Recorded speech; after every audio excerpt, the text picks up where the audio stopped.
Sconfitta maturata nel primo tempo per la Genova Calcio, decisa soprattutto dagli episodi.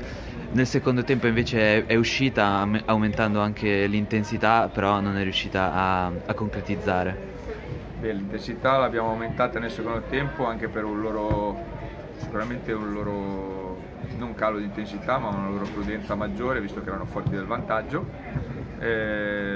Ripeto, come ho detto agli altri tuoi colleghi, che secondo me il primo tempo è una partita brutta di tatticismo da 0-0, dove non ci sono stati pericoli.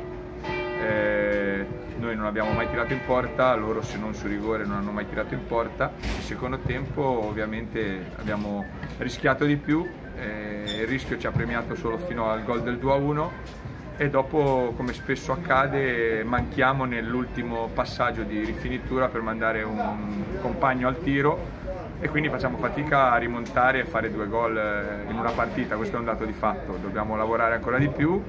Non solo gli attaccanti e tutta la squadra, che dobbiamo, allenatore compreso, dobbiamo lavorare ancora meglio sulla fase di finalizzazione. Però c'è rammarico perché è una sconfitta che, per quello che si è visto, credo che il pareggio era il minimo risultato che doveva uscire da questa partita, però facciamo mea culpa.